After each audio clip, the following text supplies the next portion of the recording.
Hello, everybody. Welcome back to Tribulation Institute. This 24th day of December, the eve of, that holiday that if you're a believer in the Bible, you really, in my opinion, should not celebrate it. Let me ask you a question.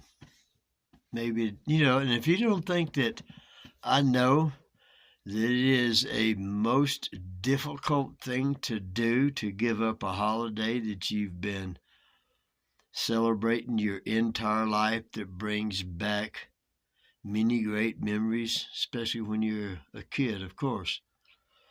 I know it's tough. I've had a hard time. When did I come to the realization of the truth of that day myself? Somewhere in the mid 90s. Okay. And I've had to struggle with my family, who are, all grown now, and my ex about the holiday. And I would stop it for a long time and then come back. The pressure is just really intense. You don't need to tell me those of you that are trying to get away from the pagan holidays, that during the time of Constantinople and the Pope, they merged them together. Okay? That's the Holy Roman Empire. Anyway, I digress. So, can you tell me, if there is, because I don't think there is, where in the Bible did, you would think if Yeshua thought it was necessary that we were to celebrate his birthday, then is there anywhere that there's a record of the disciples, the apostles, or anyone celebrating his birthday? Did he celebrate it when he was alive? Do you have any record that he did? I don't believe so. Now, I could be wrong, and please, in the comments, if I'm wrong, show me. I would be glad to repent. So, wouldn't you think if it wasn't an item, let's say, that our Messiah thought that we should celebrate, that at least he at that time, or the disciples and the apostles later, would give some kind of account or record that they did so? That's a good question. And that's one that you have to answer to determine whether or not, along with other things, of course, whether or not you should celebrate this holiday. It's supposed to be a holy day. Well, it's a holy day, all right, in my opinion, and it's Satan's holy day. Satan, according to almost all cultures that we know of, starting with Nimrod, as the story goes. Of course, we know that Nimrod is, of course, I think it's the great-grandson of Noah. Could be his grandson. Nevertheless, Tower of Babel, when they all spoke the same language like we're kind of speaking today with technology, and you can buy this little thing and go somewhere and stick it up. That's supposed to be a phone, but I'm using my phone to broadcast on. Anyway, it'll instantly, when that person's talking, of course, you guys already know this. Anyway, I digress.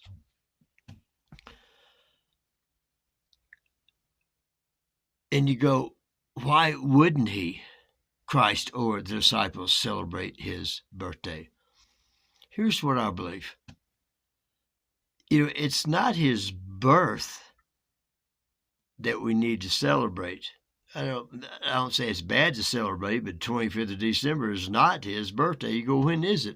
Probably when the lambs are born in the spring. He is the Passover lamb that we need to believe in, so death eternal will pass over us, plus during the tribulation, the things of the seals, and as well as the great tribulation need to pass over us. That's what it's here for, folks. So if he never died, then as Paul tells us for sure, then our religion and faith is in vain. We serve a resurrected God, a resurrected Yeshua, which means Yahweh saves. And if he is not resurrected, then our religion is in vain. That's the whole crux of Christianity. And of course, love thy neighbor as thyself, which is manifested in, 5 of the 10 Commandments. But I digress again. So it's what we should celebrate is his resurrection. But guess what? That religion, Christianity, that came out of, even after being a pastor for a while. Excuse me. Can't get that right. We do it on a day called Easter, which is actually the worship of the fertility god Astaroth. That's the reason we have a bunch of little eggs, the bunny rabbits and stuff. Come on, people. Those of you who are serious about worshiping and serving your God in spirit and truth, the rest of you just keep on going. You're going to fall away from the faith, or you'll hear these words, depart from me, you workers of iniquity, mean those who break his law. I never knew you, even though you say that you cast out demons in my name. Folks, it's serious stuff. It's eternal stuff we're talking about. He is not pleased. He tells us to come out from among the pagans and the things that they do, the things they call holidays, which they okay, so they're not holidays. So anyway, back to Nimrod, who said that he was the sun god, okay, the true God, the only God, in the flesh, and had a right to rule over all people. And he's known by different names in different cultures. In Egypt, I think it's Osiris, and but anyway, make a long story short, when he died, his wife gave birth to TAMMUZ. It's kind of strange that the Hebrews in their Hebrew calendar, which I don't serve, I serve God's calendar, there's a month called TAMMUZ. Think about that for a second. Jesus tells us that they were that the priests were in the temple and they were worshiping, TAMMUZ. The ladies were baking cakes to the Queen of Heaven. Anyway, I digress again. Sorry. And she gave birth to a son and said that she miraculously, that the sun, when it rose in the morning, it shined on some stones that she had stacked up, and she was impregnated by the sun god. And behold, we have TAMMUZ. That's what 25th of December is. It's the sun that just the other day, just the 21st and 22nd, okay, it's the longest day of night, and then the sun kind of stays still for a couple of days, and then it picks back up. Well, we get more daylight, more sun, the rebirth of the sun that was at its lowest point, the 21st and 22nd. You go, why 21st and 22nd? Because as it rises at night on the 21st, it's only during the 22nd, earlier in the morning, that it becomes the actual full.